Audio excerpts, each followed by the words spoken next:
놓고 공의로 찢을지라도 그의 미련은 벗겨지지 아니하느니라. 아멘. 오늘 11절부터 22절까지 말씀이 하나로 연결되어 나타나고 있는데요, 11절에는 지혜를 칭찬하고 있다면 22절은 미련의 소망 없음을 이야기하고 있습니다. 22절에 보면은 그의 미련은 절구에 넣고 공의로 찢어도 벗겨지지 아니한다. 소망이 없다는 말이죠. 11절은 내 아들아 지혜를 얻고 그래서 부모의 마음을 기쁘게 하라. 시작은 지혜자가 되어라 라고 말을 하고, 22절의 마지막은 미련은 정말로 어리석은 일이고 참으로 벗겨내기 힘든 일이다. 이렇게 시작과 끝을 지혜와 미련함이라고 하는 정반대 내용을 다루면서 나타나고 있습니다. 근데 우리가 잠언을 계속 보면서, 여러분 잠언을 이 저녁에 오시는 분들은 어느 정도 주제를 아죠? 지혜와 미련에 대해서 계속해서 이야기를 하는 겁니다. 그러니까 내 아들아 지혜를 배워라. 지혜의 길이 여기 있다. 미련은 이런 것이다. 뭐 이런 것들이 잠언의 제일 중심입니다. 자, 그렇다면 우리에게 이제 제일로 중요한 게 뭔가 하면, 이런 그 지혜를 배울 수 있는가? 미련이 벗겨지기가 어려운 거라고 한다면, 인간이 가지고 있는 지혜롭다고 하는 것은, 그 지혜를 가지고 있다는 것은 선천적인 것인가? 아니면은 우리가 개선 가능한 것인가? 그러니까 발전되고 개선 가능해서 훌륭하게 점점 더 지혜로워질 수 있는 것인지, 아니면은 우리가 22절에 나타난 대로 부정적으로 보면은 한 사람이 한 번 미련하면 그 사람은 소망이 없는, 그래서 해결책이 없는, 답이 없는 그런 상태가 되는 것인가 라고 하는 그런 질문이 우리에게 중요한 질문이 되는 것입니다. 지금 이 본문에서 변할 수 있는 지혜의 아들로 시작을 했죠. 11절에 지혜를 얻어서 지혜를 배우고 지혜를 익혀서 지혜롭게 되어라. 이거는 변할 수 있는 지혜의 아들로 시작을 했다가 22절은 뭔가 하면 변하기 어려운 어리석음의 그 무서움으로 마치고 있기 때문에, 과연 이 미련함과 어리석음은 해결될 수 있을 것인가 라고 하는 것입니다. 자, 그런 의미에서 우리는 어떤 사람이 이제 미련함이란 무엇인가? 미련함이란 무엇인가를 생각한다면 여러 가지로 미련한 행동들에 말할 수 있겠지만, 미련함은 무엇인가 하면은 배우려고 하지 않는 사람이다 라고 이렇게 잠언을 통해서 정리할 수 있다는 겁니다.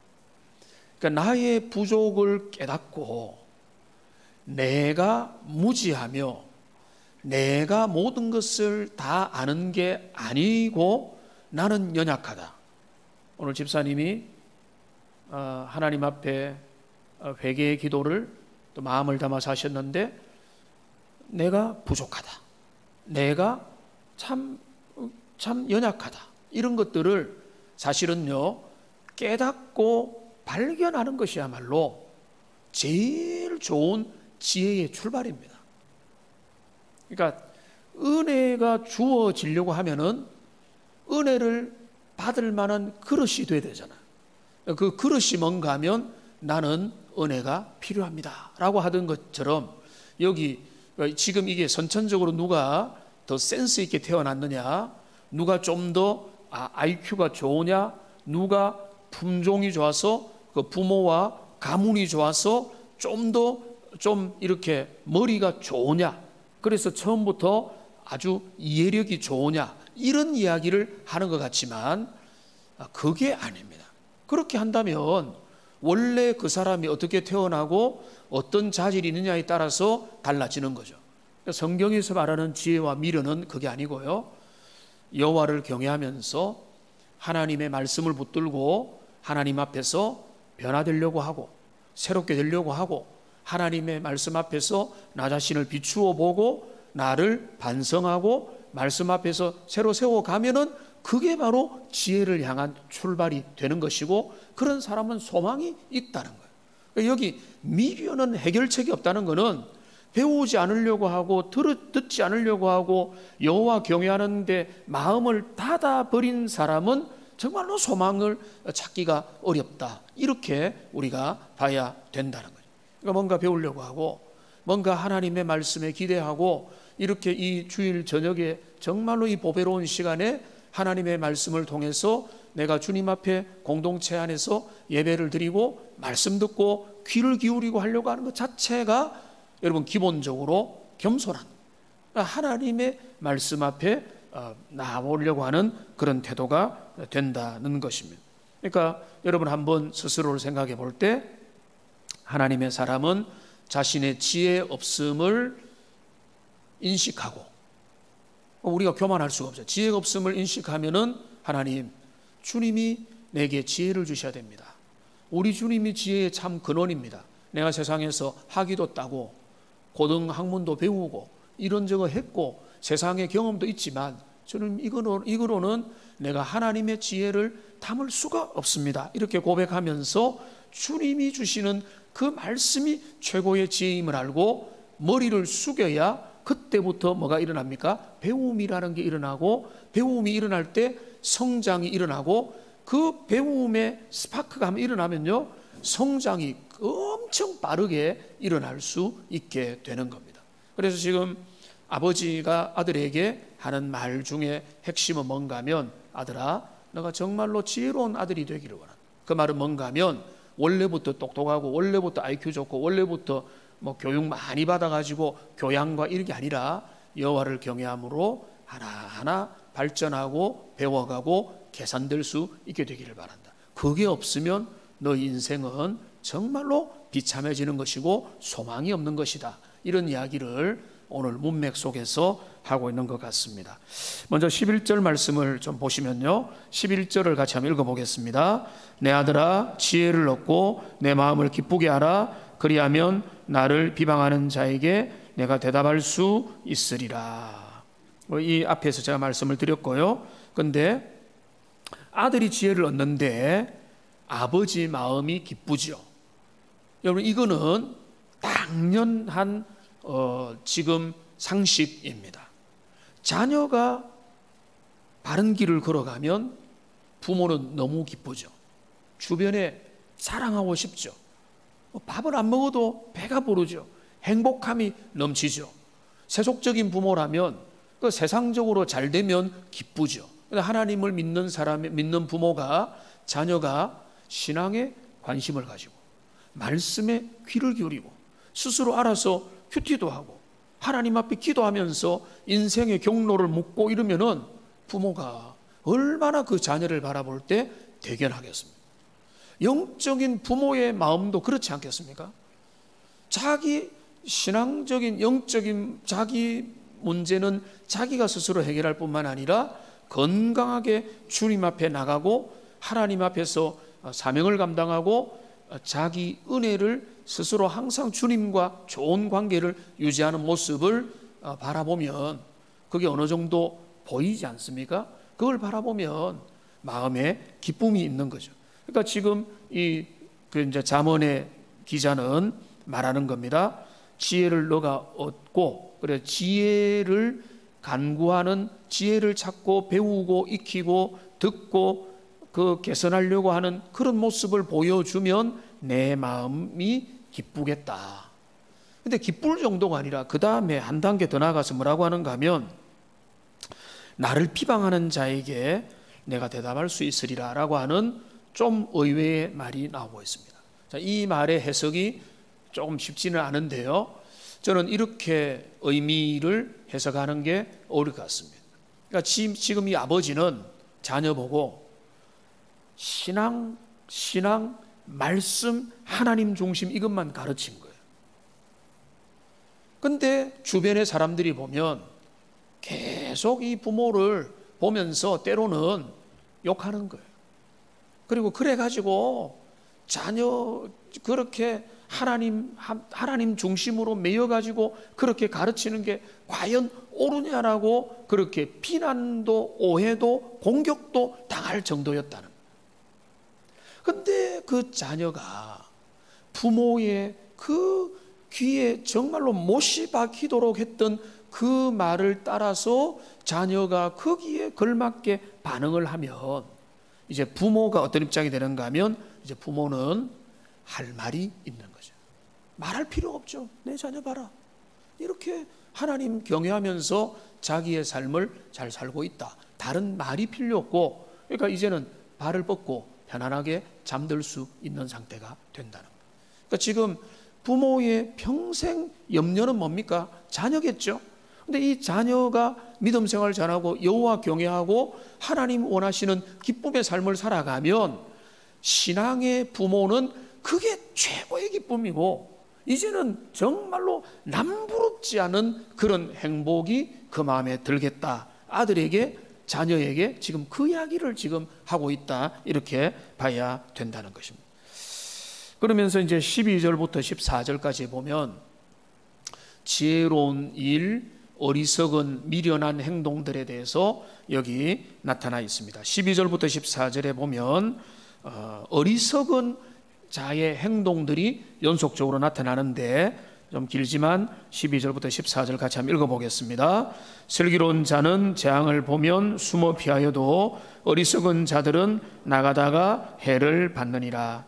타인을 위하여 보증선자의 옷을 취하라. 외인들을 위하여 보증선자는 그의 몸을 볼모 잡을 지니라. 이른 아침에 큰 소리로 자기 이웃을 축복하면 도리어 저주같이 여기게 되리라. 여기 어리석은 행동들 첫 번째는 뭔가 하면 위험이 보이는데도 피하지 못하는 자들이 어리석은 자들이다는 것이죠. 12절에 나오죠. 슬기로운 자는 재앙이 예상되면은 그것을 피해서 가는데 어리석은 자들은 그 예상되는 어려움과 위험을 보면서도 무조건 나가다가 엄청난 그 손해를 입게 되고 위험한 상황에 빠지게 된다라고 말하고 있는 것입니다. 그 어리석은 사람은 멀리 보지 못하는 거예요. 그리고 어려움들의 그 주변의 조언과 그러면은 위험하고 이러면은 정말 안 된다는 말들도 잘 듣지 못한다는 것입니다.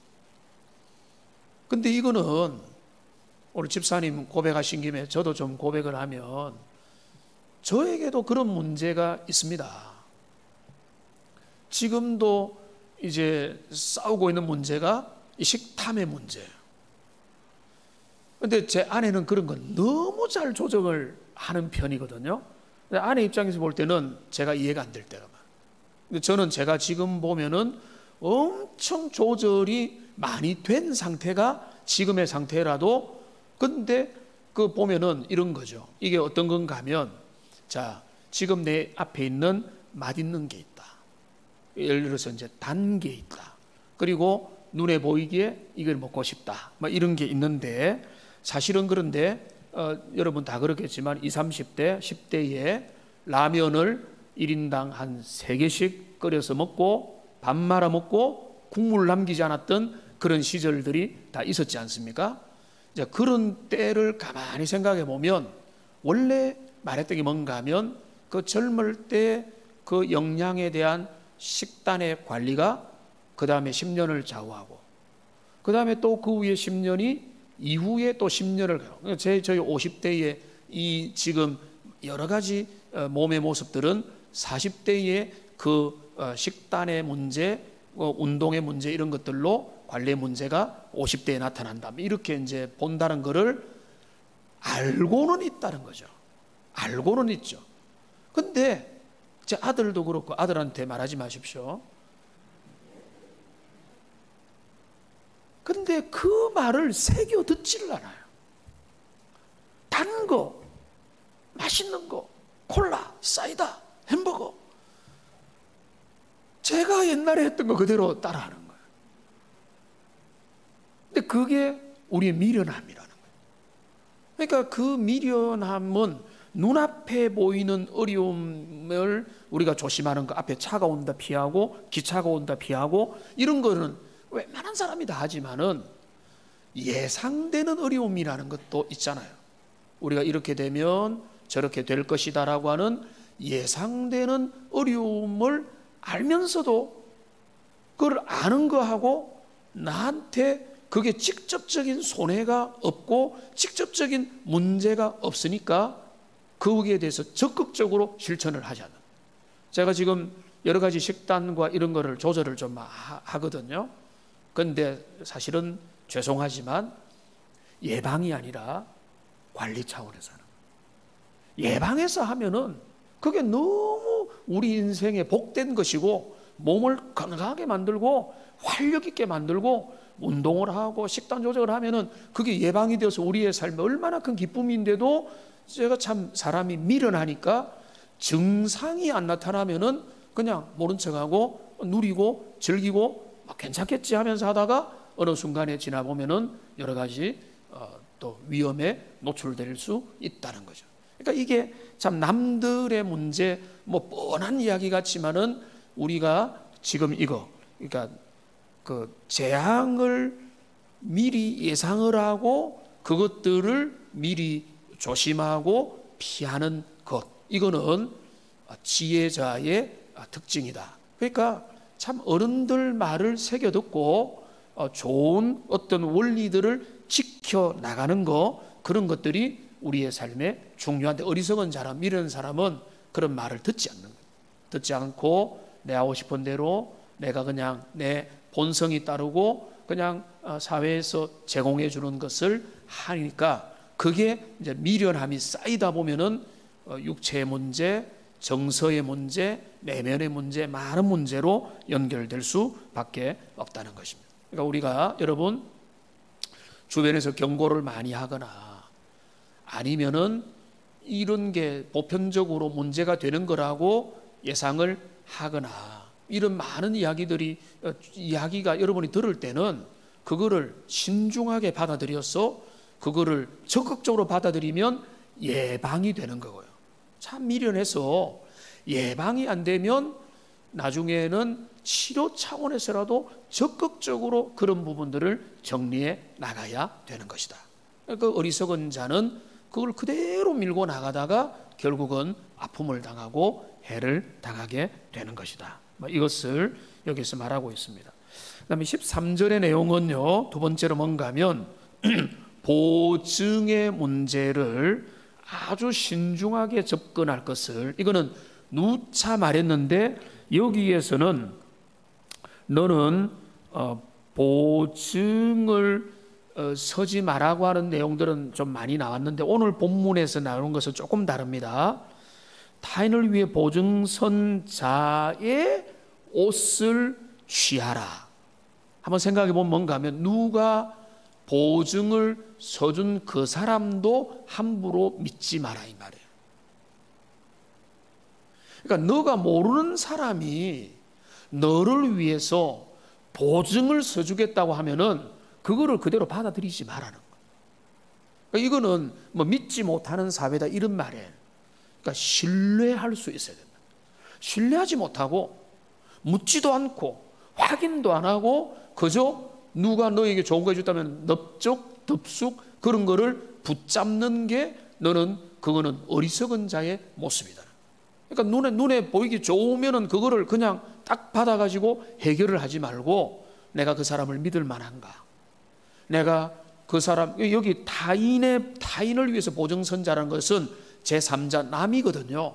남이고 나와 신뢰관계가 없는 사람이 내게 보증을 서주겠다고 한다면 그 말만 믿지 말고 여기 말은 뭔가 하면 그 사람의 옷이라도 취해놔라는 겁니다. 이 말은 뭔가 하면 뭔가 실제적인 보증이 되지 않는 것을 가지고는 위험의 부담으로 나가면 안 된다, 이런 말이에요.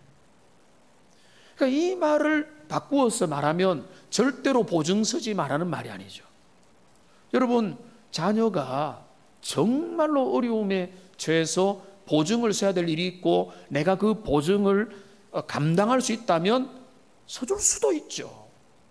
내 친구를 위해서 내가 그거 다 잃어버려도 괜찮다 하면은 보증을 서줄 수도 있는 거죠. 그러니까 보증을 서냐 안 서냐가 문제가 아니에요. 여기서 중요한 잠언의 교훈은 뭔가 하면 신중하게 접근하라는. 결코 가볍게 덥석 거래든 계약이든 뭔지 앞에만 좋게 보이면 그거를 하는 게 중요한 게 아니라 그거를 믿을 만한지 이게 어떤 의미인지를 잘 살펴서 내가 감당할 수 있고 내가 부담이 될 수 있고 내가 적극적으로 하겠다 하면은 그렇게 하라. 너희는 절대 젊은 아들이니까 너는 젊어서 세상 가운데서 사회 활동하고 경제 활동은 여러분이 저보다 훨씬 잘 알겠지만 그런 모든 일들에 있어서 너희가 신중하게 인간관계와 그 신뢰관계를 구축해서 해야 된다. 그렇지 않고 모든 것들을 너무 적극적으로 하다 보면은 거기에서 문제가 생겨나게 되는 것이다. 그 다음에 14절에 보면은 세 번째로 뭔가 하면 아무리 좋은 것이라도 때와 시적절해야 된다. 이거 비슷한 내용 나왔죠. 14절에 보면은 이른 아침에 큰 소리로 자기 이웃을 축복하면 도리어 저주같이 여기게 되리라. 여러분, 이스라엘 백성들에게는요 축복을 한다, 서로 축복한다, 이거를 엄청 귀한 거로 여겼습니다. 요즘에도 뭐 축복기도 받고 우리 자녀들 축복해주고 이거 얼마나 좋은 겁니까? 뭐 또 이제 누군가를 위해서 정말로 진심으로 그 사람을 축복해준다, 너무나 좋은 거죠. 이스라엘에게는 샬롬 축복을 구하는 것은 너무나 아름다운 일이고 귀한 일이었다는 겁니다. 그런데 여기 잠언이 말하는 건 뭔가 하면 그렇게 귀한 일도 타이밍이 안 맞으면 그거는 거의 저주에 가깝다라고 이야기를 하는 겁니다. 그러니까 제가 말씀드렸죠. TPO라고 말씀드렸잖아요. Time, Place, Occasion이라고 시간과 장소와 상황의 그 경우에 맞도록 그렇게 해야 된다는 거예요. 그러니까 수련회에서 진짜 은혜 받고 와서 밤 12시에 집에 도착해서 기타 꺼내고 아파트 뭐 우리가 예를 들어서 15층이면 15층에서 막 기타 치면서 은혜의 고백의 찬양을 막 부르면 민원 들어가죠. 그거는 은혜를 받았으면 받았을수록 그 시간이 12시라는 사실을 기억을 해야 돼요. 주님 앞에 와가지고 찬양하는 것은 은혜로운 것이지만은 그러나 밤 12시에 찬양하는 것은 그거는 주변의 사람들을 괴롭히는 일이 될 수 있다는 거예요. 그러니까 지혜로운 사람은 때에 맞는 말을 해야 돼요. 누군가가 슬퍼하고 있는데 혼자 뭐 기쁘다고 막 기뻐해도 안 되고, 누군가가 기뻐하고 있는데 혼자 그 기쁨을 이게 맞장구도 못 치주는 것도 안 된다는 거예요. 여기서 말하는 것은 모든 것은 때에 맞아야 되는 것이다. 요즘에 층간소음 같은 것도요 사회적인 문제가 많이 되고 있는데 내 자유를 생각하지만 내 자유가 누군가의 엄청난 피해가 되지 않도록. 근데 우리 윗집에 이사가 왔어요. 젊은 세대기 이사가 와서 또 이제 어린아이가 있는데 그 세대는 참 그래도 참 감사해요. 왜냐하면 우리가 별로 방해도 받지 않고 아무런 괜찮다고 했는데도 미안하다고 미리부터 이제 과일도 갖다 주고 죄송하다고 미안하다고 우리가 괜찮은데 그렇게 미리부터 하니까 좀 문제가 있어도 전혀 문제가 안 되는 거죠. 그러니까 참 지혜롭게 하는 것인데, 근데 이제 밑에 층이 문제잖아요. 위에 층보다 밑에 층이 예민하거나, 그래서 어떤 최근에도 살인 사건 나고 뭐 이렇게 했는데 밑에 층에서 보니까 이제 기사를 보니까 샤워 정도 한 거를 가지고도 뛰어 올라오고 하니까 이게 진짜 갈등이 심한데 서로가 서로를 적절하게 배려를 해야 되는 거죠. 그러니까 그 이제 한낮에 샤워하고 한낮에 피아노 치면 그거 가지고 뛰어 올라가면 안 되죠.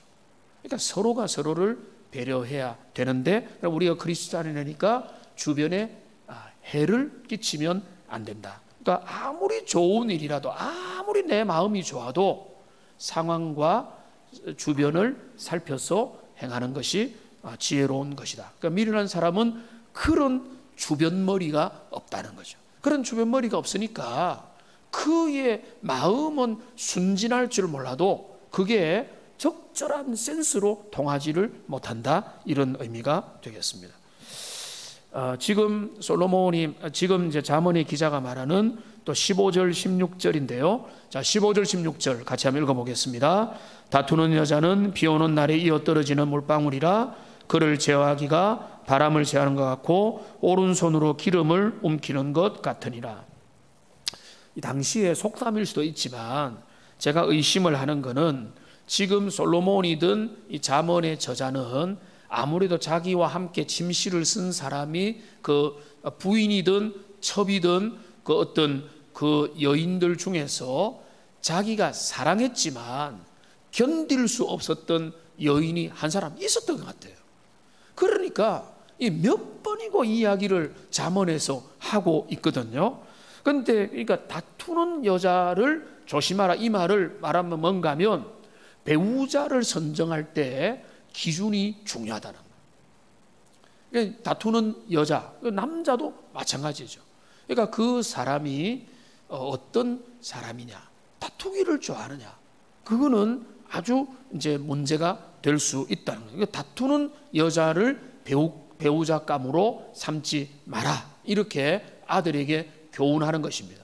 그러니까 차라리 이야기 들었잖아요. 운막에서 뭐 왕궁에서 사는 것보다 운막에서 사는 게 낫고, 뭐 그와 함께 화려하게 아름다운 맛있는 음식을 먹는 것보다 그냥 운막에서 초라한 음식을 먹는 게 더 낫다고 할 정도잖아요. 그러면서 여기에서는 뭐라고 하는가 하면 다투는 여자가 15절에 그 속성을 말합니다.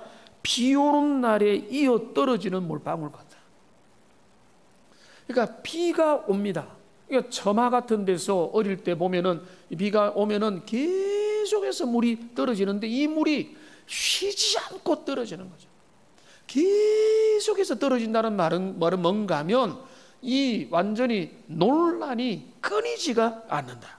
다툼이 중단되지가 않는 그런 상태로 이어지는 건데, 이게 얼마나 심각한가 하면 16절에 말합니다. 얼마나 심각한가 하면은 이런 사람을 제어하고 컨트롤하는 것은 얼마나 어려운가 하면 바람을 잡는 것과 같다. 그대 이름은 바람 이게 아니고요. 바람을 잡을 수 있습니까? 바람 못 잡죠. 그리고 바람이 어디서 불며 어디로 불러가며 바람의 방향이 어딘지를 그 요한복음 3장에서도 바람을 그 기원도 알지 못하고 어디로 가는지도 알지 못하는데 다투는 여인의 이 다투는 기질에 대해서 그 바람을 잡는 것 같아요. 잡을 수가 없다는 거예요. 손 안에 들어오지가 않는다는 거죠. 그 다음에 또 뭐라고 했습니까? 이게 진짜 웃기는 표현인데 이런 비유를 어떻게 했는지 모르겠어요. 오른손으로 움키는 것 같다. 기름을. 자, 참기름을, 자, 오른손이 왜 오른손인가 하면 오른손은 주로 힘센 손입니다. 왼손잡이는 왼손이라 하면 되는 거. 이거 복잡하게 생각 없어요. 자, 오른손 힘센 능력의 손으로 기름을 잡으면 어떻게 됩니까? 다 새어 나가죠. 잡히지가 않는다는 거예요. 그러니까 아들아, 너는 그 배우자를 구할 때 그 배우자가 온유한 마음으로 그 배우자를 향해서 이야기를 들어주고 함께 공감하고 대화를 서로 이야기할 수 있는 그런 사람인지를 잘 살펴야 된다. 다투기를 너무 좋아하는 사람은 이게 결혼의 화평을 유지하기가 어렵다.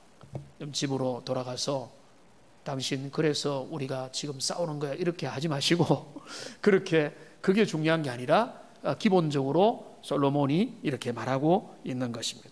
그러니까 16절의 말을 보면은 통제 불가능이다.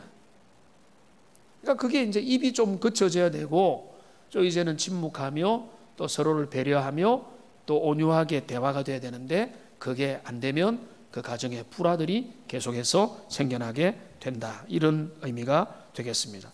그래서 골딩게이라고 하는 신학자가 아주 재밌는 말을 했습니다. 잘 들으십시오. 사랑받는 여인은 바가지를 끌지 않는다. 자, 그 다음에 그러나 바가지를 끌는 여인은 사랑을 받지 못한다. 이것은 악순환이다. 이렇게 되어 있어요. 여러분 이거를 잘 새겨들으십시오. 물론 여성들뿐만 아니죠. 다시 읽어드릴까요? 사랑받는 여인은 바가지를 끌지 않는다. 그러나 바가지를 끌는 여인은 사랑을 받지 못한다. 이것은 악순환이다. 이거를 우리가 잘 새겨들어야 돼요. 그러니까 우리가 그런 거를 끊어야 돼요. 끊어서 그저 서로 용납하고 그저 수용하고 함께 대화하고 교제하는 이런 것으로 가야 된다는 겁니다. 이제 좀 더 진도를 나가보면 자 17절부터 21절까지의 자 18절을 제외하고요. 18절은 문맥과 딱 어울리지 않기 때문에 그 내용은 의미가 있는데 제가 오늘 제외를 하고 17절부터 21절까지는 그 인간관계, 마음의 문제를 여기에서 다루고 있습니다. 그 문제들을 다루고 있는데 자 17절을 같이 한번 읽어보겠습니다. 철이 철을 날카롭게 하는 것 같이 사람이 그의 친구의 얼굴을 빛나게 하느니라. 여기서 중요한 것은 사람과 사람이 만나서 서로가 서로를 빛나게 해준다는 거예요.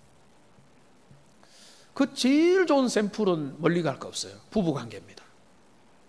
부부는 서로를 단련시킵니다.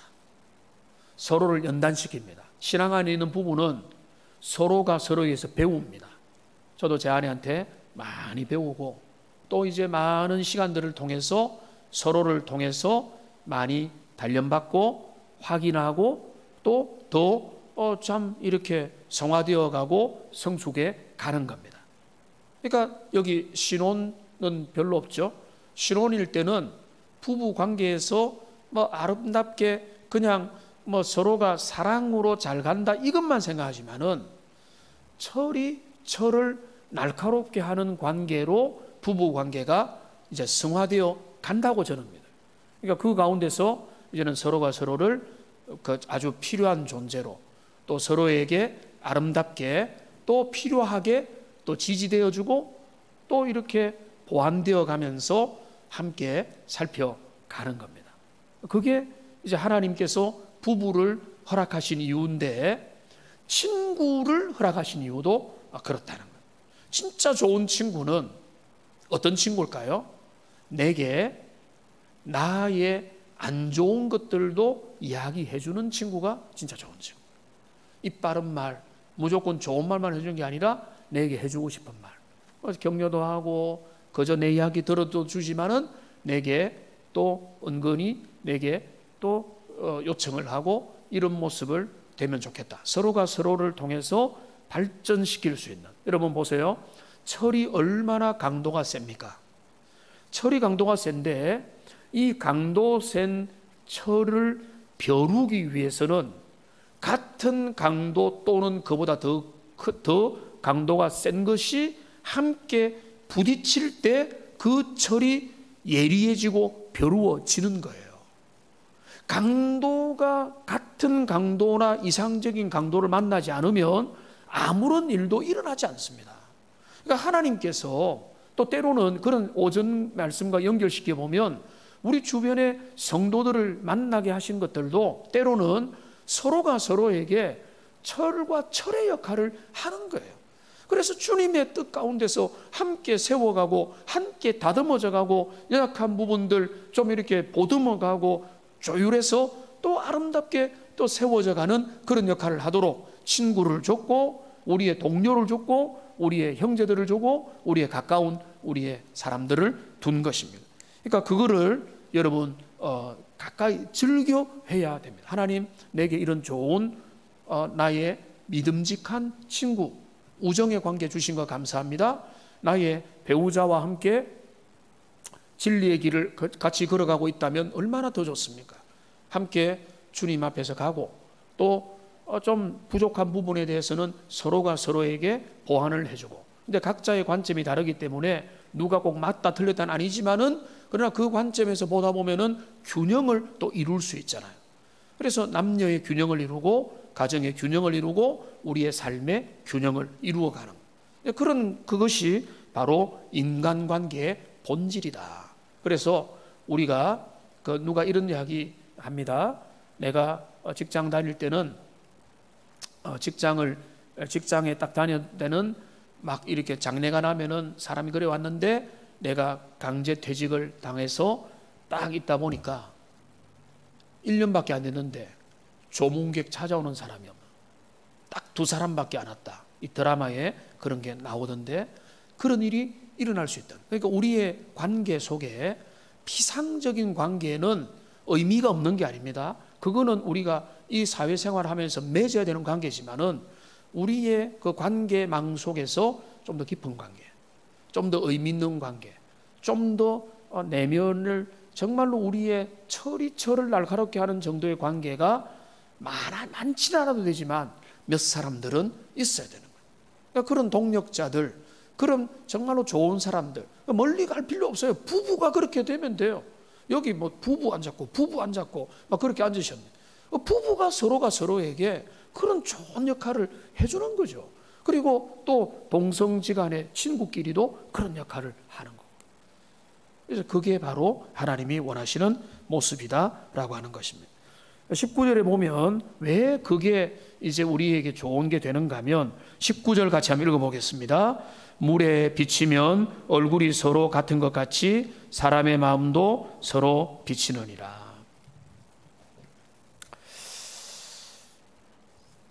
저는 마음을 드러내지 않는다고 생각을 하는데요. 여러 사람들이 목사님 마음이 보입니다. 이런 이야기를 할 때가 있어요. 그런데 제가 싫어하는 사람은 없으니까 싫어하는 사람은 없습니다. 없기 때문에 그 마음이 보이지는 않겠지만은 더 많이 기특하게 여기고 사랑스럽게 여기고 귀하게 여기는 사람이 있을 수 있죠. 그런데 표시는 안 내려고 하죠. 그런데 누군가의 눈에는 표시가 나는갑죠. 그게 오늘 본문의 내용인 거예요. 그러니까 우리가 뭔가 하면 사람은 다가갈수록 마음이 비치게 된다는 겁니다. 근데 이게 어떤 말인가 하면은 자, 우리가 맑은 물 1급수를 그 맑고 물결이 없는 그 물을 딱 들어보면은 물에 내 얼굴이 비치는 거예요. 물에 내 얼굴이 비치면 아주 내 자신을 살필 수 있는 거죠. 근데 여기 뭐라고 말했습니까? 그 사람의 마음도 서로 비치는 겁니다. 그러니까 여러분 마음과 마음이 이심전심으로 연결되는 게 중요한 것 같아요. 근데 제가 일일이 찾아놨으면서 연결합시다 이렇게 돼도 좋지만 그러나 기본적으로 저는 미워하는 분들이 없기 때문에 여러분들 중에서 마음을 열면 함께 열리는 겁니다. 저는 그렇게 믿어요. 그리고 많은 분들이 그렇게 저와 열고 옆에 있는 분들도 그렇게 열면서 교제를 하시잖아요. 근데 마음문이 닫히면 그게 어떤 일이 일어나는가 하면은 가까이 다가가지 않습니다. 그래서 그 마음, 내 마음에 있는 것들이 저에게 비춰져요. 그리고 저에게 있는 것들도 여러분에게 비춰지게 될 겁니다. 어떻게 비춰진지는 모르겠지만, 그러니까 이게 바로 뭔가 하면 사람이 영적인 존재이기 때문에 내가 그 사람을 존중하느냐, 아니면 내가 그 사람을 좀 이렇게 그 사람에게 어떻게 대하느냐, 그 사람을 좋아하느냐, 이런 것들이 내가 그 사람한테 지금 기분이 안 좋으냐. 그래서 어떨 때 한 번씩 보면은 한 분 정도는 예배 시간에 저한테 얼굴이 직접 제 눈이 거기에 딱 향하지 않는 쪽에 딱 앉아 있는 분이 계세요. 그러면은 마음이 불편하시구나 생각이 들 때가 있습니다. 그러니까 그거는 어쩔 수 없는 거죠. 그러니까 저는 주로 어떻게 하는, 그분이 그거를 빨리 해결해서 목회자가 뭐 그렇게 오해할 게 없다고 생각하고 빨리 해결하기를 바라고 기다릴 뿐이죠. 여러분은 뭐 대부분이 안 그러시니까. 그러니까 여기 보면은 마음과 마음이 비치는 거죠. 부부도 마찬가지예요. 자녀도 마찬가지예요. 그 다음에 우리 교우 관계도 다 마찬가지. 우리가 말을 해서가 아니라 마음과 마음이 서로에게 비치기 때문에, 자, 그러면 이 말을 왜 하는 걸까요? 마음과 마음이 비치기 때문에 결론은 뭔가 하면 마음을 곱게 써야 된다. 내 마음이 고우면 고운 마음이 다 비춰지게 될 거라는 것을 성경이 말하는 거예요. 그걸 표시내든 안 내든 관계없이. 그게 이제 이 본문이시 우리에게 말하는 것입니다. 그 다음에 20절을 보시면은요, 20절 같이 한번 읽어보겠습니다. 수올과 아바도는 만족함이 없고 사람의 눈도 만족함이 없느니라. 이 말 겁나는 말인데 이 말씀의 의미가 무엇인가? 저는 이 전체 구절과 연결된다고 보는 게 어울릴 것 같습니다. 수올과 아바도는 한마디로 말하면 지옥이에요. 무저갱이에요. 마지막 주님 믿지 않고 불평하고 원망하고 무신론을 했던 사람들이 지옥에서는 뭐가 많답니까? 지옥에서도 원망하고 불평하고 한탄하고 막 이렇게 저주하고 남탓하고 이렇게 한다잖아요. 그러니까 그 말입니다. 스올과 아바돈도 그 안에 들어가도 거기에서도 만족함이 없다는 거예요. 그런데 그 다음에 뭡니까? 사람의 눈도 만족함이 없다. 자, 그러면 사람의 눈도 만족함이 없다, 이 말의 의미가 중요한데요. 전도서 1장 8절의 말씀을 보면은 모든 만물이 피곤하다는 것을 사람이 말로 다 할 수 없나니 눈은 보아도 족함이 없고 라고 귀는 들어도 가득 차지 아니하도다. 전도서 1장에서 말하고 있거든요. 그러니까 우리의 눈에 만족함이 없다는 것은 우리의 예리한 눈으로는 만족을 얻어낼 수가 없다는 거예요. 그게 원래 인생의 본능이라는 거예요. 자, 그러면 결론이 뭔가 하면, 제가 바라보는 잠언과 성경의 결론이 뭔가 하면 마음이 바뀌어야 된다는 거예요. 우리 내가 내 눈에 그래 보이는데 라고 자꾸 말하죠. 그죠? 그런데 그 눈으로 보는 것은 우리를 속이고 있는 게 될 수도 있다는 거예요. 그러니까 눈으로 보는 것으로 내가 그 사람 뭐 예쁘게 행동하면은 예뻐하지. 여러분, 그런데 여러 사람 이야기 들어보면요, 마음에 사랑하지 않는 마음이 그 속에 있는 거예요. 그러니까 그 마음이 내 마음에 애정이 없고 긍휼히 여기는 마음이 없고 귀하게 여기는 마음이 없으니까요, 내 눈에도 그렇게 보이는 거예요. 근데 왜 반대로 내 마음에 사랑의 마음이다, 그를 어여삐 여긴다, 귀하게 여긴다, 여보세요, 내 눈에 뭐 눈꺼풀에 뭐가 씌인 것처럼 좋게만 보이게 되는 거죠. 그러니까 여러분, 우리의 착각입니다. 우리의 눈은 만족이 없어요. 어떤 청년을 제가 어떤 배우자 만나느냐 이야기 쭉 들어보니까 그 앞에서 말을 못 하겠던데 자기 수준과 안 맞는 배우자를 생각하는. 왜냐하면 본 게 너무 많아가지고 그 꿈꾸고 있는 거죠. 그걸 내려놓을 때 또 배우자가 옆에서 만들어질 수도 있는 겁니다. 그러니까 우리의 눈에 만족함이 없다는 것은 우리의 눈의 만족에 의지해서 인간관계를 맺으려고 하면은 안 된다는 거예요. 오히려 우리의 마음을 바꾸어서 우리의 마음에 넉넉한 마음, 용서하는 마음, 품는 마음, 사랑의 마음을 가지고 그 사람을 바라보면 오히려 그 사람을 우리가 용납하고 사랑하고 인정할 수 있게 된다는 것입니다. 그러니까 이게 이제 앞에 있는 내용과 연결되는 거죠. 그 다음에 이제 끝나갑니다. 21절을 보겠습니다. 자, 21절 같이 한번 읽어보겠습니다. 도가니로 은을, 풀무로 금을, 칭찬으로 사람을 단련하느니라. 여러분, 이 구절도 이상한 구절입니다. 자, 도가니로 금을 단련한다, 재련한다, 어려운 거 없습니다. 설명하지 않겠습니다. 풀무로 금을 재련한다, 단련한다, 설명할 필요 없습니다. 그 다음에 왜 이상한가 하면 칭찬으로 사람을 단련한다라고 했기 때문에 그렇습니다. 칭찬이 사람을 다듬습니까? 아니죠. 원래대로 하면은 칭찬이 과하면 사람이 좀 이상하게 될 수도 있고 교만해질 수도 있고 잘못될 수도 있잖아요. 완전히 칭찬만 받기에 급급해서 칭찬받지 않으면 흔들려 버릴 수도 있잖아요. 역경 앞에 무너질 수도 있잖아요. 그런데 의미는 뭔가 하면 칭찬을 해보면 그 사람의 본질이 확인된다, 이렇게 봐야 되는 거예요. 그게 이제 이 의미가 되는 겁니다. 그러니까 칭찬을 통해서 그 사람이 진짜 어떤 사람인가를 우리는 확인될 수 있다. 그러니까 칭찬을 조심해라, 이런 의미가 오히려 있는 거예요. 칭찬 속에 갇히다 보면은 내가 잘하는갑다, 나는 괜찮은 훌륭한 사람이야, 자꾸 이렇게 가다 보니까 그런데 어떤 사람은 칭찬을 하든 말든 내 할 일을 하고 내게 주어진 사명 감당하고 내 일을 더 열심히 하는 사람이 있다. 이 사람은 칭찬을 해도 괜찮은 사람이죠.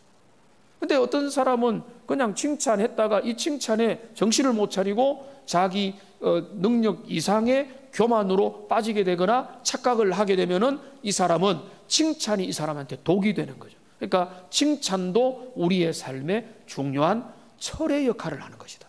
그러니까 칭찬을 통해서 우리의 인격이 단련될 수도 있다. 그러니까 때로는 우리가 칭찬을 너무 인색하게 칭찬을 받은 것도 문제지만 칭찬을 너무 많이 받는 자녀들 칭찬이 너무 남발되면은 이 자녀들이 칭찬 없이는 이제 일하지 않는, 칭찬 없이는 아주 약해지는 이런 상태에 빠져들 수도 있다. 그러니까 칭찬이 시험이 될 수도 있다는 것입니다. 18절은 안 다루겠습니다. 의미는 아주 깊지만 전체 문맥에서 조금 이제 떨어져 있는 것 같아서 따로 한번 보시고요. 마지막 결론이 이제 22절입니다. 22절 같이 읽겠습니다. 미련한 자를 곡물과 함께 절구에 넣고 공의로 찢을지라도 그의 미련은 벗겨지지 아니하느니라. 여기 미련한 자의 구제 불가능을 강조를 합니다. 저도 마늘도 찧어봤고 생강도 찧어봤고 좀 더 딱딱한 거 찧어봤는지 모르겠는데 찧어봤는데 미련한 자의 그 미련을 절구에 넣어서 아무리 찧어도 벗겨지지 않는다는 겁니다. 자, 그러면 제가 자주 말씀드리지만은 여기서 진짜 중요한 건 뭔가 하면 나의 미련을 깨닫게 해달라고 하는 그런 기도가 우리에게 필요한 거예요. 하나님, 나의 정말로 부족함과 연약함을 보게 해달라. 여러분, 우리는 바뀌지 않잖아요. 저도 바뀌지 않는 부분들이 있거든요. 그런데 남들이 답답해해도 왜 우리가 잘 안 바뀌는가 하면 내가 거기에 대해서는 심각하게 느끼지 않기 때문에 그런 거예요. 시편 19편 12절 말씀에 보면 이렇게 시인은 기도합니다.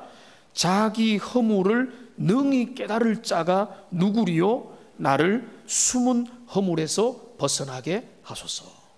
이게 발전의 시작이 되는 겁니다. 성령님께 지혜를 간구하시고 하나님께서 은혜 주셔서 나의 연약함, 나의 부족함 보게 하시고 발견하게 하시고 나의 실체를 하나님 앞에 정직한 나의 실체를 보게 하시고 다시 발전해 나가고 은혜 가운데 달려가는, 이게 바로 지혜의 시작이고 그런 사람은 소망이 있습니다. 다시 달려갈 수 있기 때문에 그렇습니다. 오늘 이 본문 특이한 위대한 회개의 내용들이 나오는 게 아니라 우리의 삶에 지혜를 향한 주님의 아름다운 말씀들로 채워져 있습니다. 이 말씀 여러분 붙들고 또 한 주간 은혜로 살아가시는 복된 주의 백성들 다 되시기를 주님의 이름으로 축복합니다. 기도하겠습니다. 살아계신